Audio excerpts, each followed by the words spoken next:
yakin ini kasus ini kelakuan mafia tanah. Kalau penggusuran rumah di Setia Mekar Residence yang sudah berkekuatan hukum dengan adanya SHM, ini dianggap sebagai kelakuan mafia tanah. Karena apa? Karena dengan mengatakan dengan pelakunya adalah mafia tanah, ini udah kayak jalan buntu ya. Padahal masalahnya itu ada di alat negara kita, yaitu pengadilan, kalau enggak ya BPN. Antara dua itu ya. Ya simak video ini sampai selesai ya. Karena ini penting dan bisa gagal paham nanti kalau kalian ini nontonnya cuma setengah-setengah aja.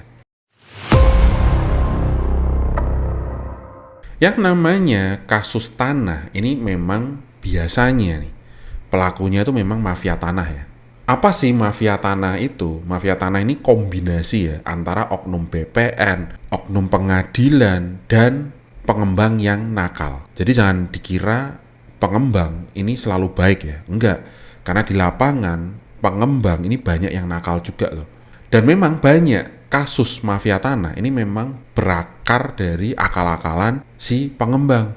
Mulai adanya SHM bodong, nanti kalau dicek ke BPN nggak tembus, pengembangnya kabur, terus SHGB, induk yang nggak bisa dipecah, gara-gara pemilik tanah yang asli ini nggak mau dipecah. Banyak banget Pak kasusnya Pak di lapangan. Itulah kenapa ini saya bener-bener berhati-hati ya sama kasus ini ya. Bahkan skrip video ini aja dibuat ulang 3 kali ya, karena memang setiap adanya pemberitaan baru ini kita terbuka fakta baru ya. Tapi dengan munculnya Pak Menteri ATR BPN, ini kita jadi terang benderang ya. Karena ini yang ngomong kan Pak Menteri nih. Jadi makin jelas nih duduk perkaranya gimana. Dan yuk mari kita lihat Pak Menteri kita ini bicara apa sih. Kasus ini kan ada AJB yang bisa mengalahkan SHM. Sehingga yang punya SHM akhirnya dibongkar itu rumahnya. Sebenarnya yang terjadi setelah tadi dicek itu seperti apa? Gini Pak, ada orang namanya Juju punya SHM tahun 1973. Juju menjual tanahnya dalam bentuk AJB, akte jual beli tahun 1976 kepada orang namanya Abdul Hamid. Abdul Hamid kelemahannya dia tidak menindaklanjuti balik nama. Pertama-tama nih ya, video ini saya buat ini bukan untuk membela pihak manapun ya. Dan kalian sebagai netizen ini dibiasakan ya selalu melihat dari dua sisi. Karena apa? Karena yang viral ini nggak selalu yang benar ya. Dan kenapa video ini baru keluar? Karena selama ini yang disajikan oleh media kita itu selalu di sisi tergugat. Tapi kita nggak lihat nih, penggugat nih bicara apa nih. Jadi ini kasus di mana orang punya SHM dan SHM-nya tuh valid di mata BPN. Dan seharusnya SHM itu sebagai kekuatan hukum tertinggi di bidang pertanahan ya. Ini bisa-bisanya digusur dan tanahnya ini diaku milik orang lain. Di sisi lain ya, misalkan kalau kamu punya tanah, terus tanahnya ini tiba-tiba dibangun rumah oleh orang lain karena kamu nggak ngecek ya, itu gimana coba? Karena memang ada ya kasus lain ya, ini bukan kasus ini ya yang ada SHM-nya ya, tapi kasus lain. Memang ada ya kejadian di mana orang punya tanah, ini tanahnya dipakai atau dibangun bangunan oleh orang lain. Atau malah dijual belikan sama mafia tanah. Nah, terus ketika kamu minta kesadaran orang-orang ini yang sudah menempati tanah kamu untuk pergi, ini mereka malah minta uang pengganti atau istilahnya uang kerohiman. Nah, ini gimana nih? Lucu nggak sih? Nah, sekarang soal Juju dan Abdul Hamid, ini kalau ngelihat dari sumber lain ya. Jadi Abdul Hamid ini kayak makelar ya. Jadi dia itu beli tanahnya Juju pakai AJB, tapi bayarnya cuma DP aja. Belum lunas itu. Itulah kenapa Juju sebagai pemilik pertama ini nggak bisa ngasih SHM-nya ya ke Abdul Hamid. Karena Abdul Hamid ini belum melunasi pembayarannya. Jadi karena dia nggak pegang SHM-nya, ya dia nggak bisa balik nama dong. Problem kedua muncul, Jujunya agak nakal. Juju, almarhum Juju, pada tahun 82 menjual kembali kepada orang namanya Kayat. Kayat langsung membalikkan nama menjadi 4 sertifikat.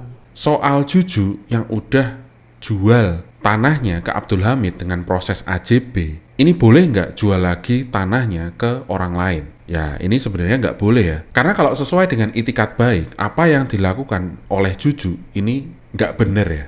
Tapi kita harus lihat juga ya timelinenya ya, di mana Ternyata Abdul Hamid ini nggak kunjung melunasi pembayarannya ya dalam waktu yang lama. Dan itu 15 tahun loh Pak, nggak sebentar itu. Dan fakta lainnya ini agak unik ya. Ternyata pembeli kedua yaitu Kayat itu dapat info tanah itu justru dari Abdul Hamid. Dan Kayat ini kan sempat minta Abdul Hamid untuk ketemu dengan Juju untuk proses pelunasan ya. Jadi di sini yang namanya Juju, Abdul Hamid, Kayat itu udah terjadi yang namanya transaksi ya. Dan tahu sama tahu.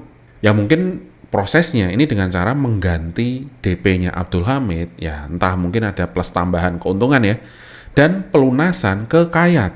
Mungkin seperti itu mekanismenya. Dari sini sebenarnya udah clear and clean ya. Karena Kayat setelah pelunasan ini kan langsung balik nama tanahnya ke nama dia ya. Dan setelah itu kan dipecah 4 sertifikat. Dan semuanya ini clean and clear oleh BPN. Soal klaster dengan 28 bidang tanah dengan SHM-nya masing-masing, kenapa sih nggak dari awal Kayat itu mecah aja jadi 28, nggak jadi 4. Jadi yang namanya SHM milik perseorangan ini memang hanya bisa maksimum ini dipecah jadi 4 ya.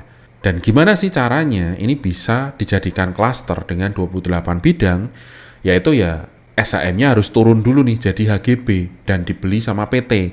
Nah sama PT itu baru deh bisa dipecah jadi 28 bidang. Nah nantinya kalau semuanya sudah dibeli dan lunas ini bisa dinaikkan lagi jadi SHM. Jadi masing-masing dari 28 bidang itu ini punya SHM-nya sendiri-sendiri. Dan semua proses tahapan itu ini sah, clean and clear menurut BPN ya. Harusnya ini normal dan tanpa kendala ya. Karena kalau ada kendala ya BPN pasti nggak mau mecah. Dan tanahnya ini statusnya nggak clean and clear karena statusnya pasti dalam sengketa. Ya nggak sih? Soal adanya AJB ganda ini agak rumit ya. Jadi misalkan terjadi AJB ganda, memang yang diakui secara hukum sah ini memang AJB yang pertama ya. Jika AJB kedua ini dibuat dengan cara melawan hukum, misalkan dengan cara tipu muslihat oleh mafia tanah, kong kali kong pembeli kedua dengan oknum BPN. Nah sementara ini kan antara Juju, Abdul Hamid, dan Kayat, 3 orang ini ya, ini kan udah ada transaksi ya, dan mereka itu tahu sama tahu. Terutama Abdul Hamid ya, dia kan tahu ya. Apalagi infonya justru Abdul Hamid lah yang mencarikan orang buat beli tanahnya Juju, yaitu si Kayat ya. Sekali lagi nih, Abdul Hamid di sini kan berlakunya tuh layaknya kayak makelar ya, karena dia bayar tanahnya ini cuma DP aja. Jadi seharusnya nggak ada tuh yang namanya tindakan melawan hukum. Karena ya udah tahu sama tahu, seharusnya. Ya kan, bener kan? Jadi yang bermasalah ini ya di pengadilannya ya. Gimana kok bisa dia memenangkan Abdul Hamid berdasarkan hanya AJB aja? Padahal di Indonesia surat hukum tertinggi ini bukan AJB Pak, tapi SHM. Kalau ada SHM ganda, nah ini bener, SHM yang tertua lah yang menang ya. Tapi kalau AJB aja tanpa adanya SHM ya, seharusnya ya karena ini terjadi di negara Wakanda ya, jadinya Abdul Hamid yang nggak punya SHM ya ini bisa menang. Karena apa? Hasil keputusan pengadilannya itu adalah pertama AJB tahun 82 itu tidak punya dasar hukum. Karena nggak punya dasar hukum, maka sertifikat M704, 705, 706, 707 dinyatakan tidak punya kekuatan hukum. Ketika 4 bidang sertifikat ini dianggap nggak punya kekuatan hukum berdasarkan keputusan pengadilan, masa iya BPN ini nggak tahu? Apa pengadilan nggak kasih tahu toh? Apa gimana nih? Mereka berdua ini kan ya sama-sama alat pemerintah ya. Masa iya nggak japri-japrinan apa gimana gitu? Paling nggak kan ya bisa kirim surat menyurat ya. Kayaknya udah dari zaman Majapahit deh. Udah ada surat menyurat ya. Kalau zaman dulu kan pakai merpati tuh. Kalau sekarang kan ya bisa memanfaatkan PT Pos, iya nggak sih? Harusnya prosedurnya begini. Dengan adanya keputusan pengadilan bahwa ini dinyatakan tidak berkekuatan hukum, maka si pemohon itu menggugat sekali lagi kepada Petun pada petun meminta pengadilan, perintah pengadilan kepada BPN akibat ada keputusan pengadilan ini, MA ini, maka semua sertifikat turunan dari transaksi AJB M07 ini semua harus dibatalkan sehingga dinyatakan kosong. Ini tidak pernah ada dilakukan.